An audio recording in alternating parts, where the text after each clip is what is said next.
มันងាយបានចេញក្រៅក្រុងយូរម្ដងចេញមកឥឡូវឆ្លងទូកឆ្លងសាឡាងបាទទៅលេងនៅខាងស្វាយជ្រុំយើងហ្នឹងហើយឈៀងចូលមកមើលចការស្វាយបន្តិចវងការដាំទឹកមុនហ្នឹងនិយាយថាអូនៅទូចឯលំមិញឥឡូវធំមិនដែលបកិតទៅជាង10ឆ្នាំហើយហើយមានផ្កាខ្លះហើយនេះអានេះផ្កាច្រើនជាងគេវានៅក្រៅ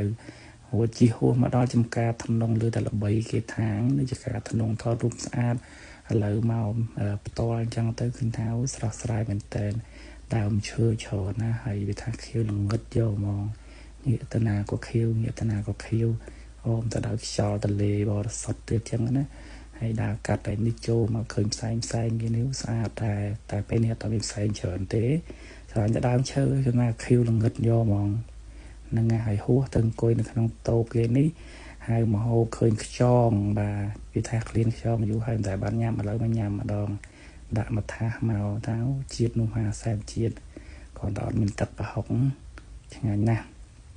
នេះគេញ៉ាំបាយឆា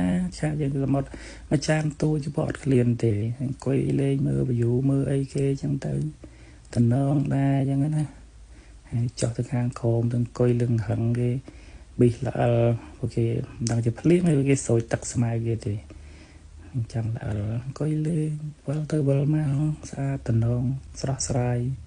ប្លែកអារម្មណ៍យ៉ាងដែរចឹងណានឹងឯបន្ទាប់ពីញ៉ាំអាហារអង្គុយសម្រាប់លេងបានប្រហែល1ម៉ោងទៅគួរត្រឡប់មកវិញតែដើរកាត់នេះឃើញទេសភាពវាស្អាតទៅចូលមកថតលេងតិចទៅនេះមានស្ពានគេហ្នឹងហើយយល់ថានេះទឹកជ្រោះគេចឹងទៅអង្គុយលេងមើលទេសភាពនិយាយទៅថ្ងៃនេះខ្ញុំទៅអត់សូវមានមនុស្សទេហើយលើបងប្អូនអ្នកធ្វើការថាបើសិនជាថ្ងៃសៅរ៍ថ្ងៃបុណ្យទានវិញហៅក៏ចង់អង្គុយអត់មានទេណាតទៅទេក៏មុន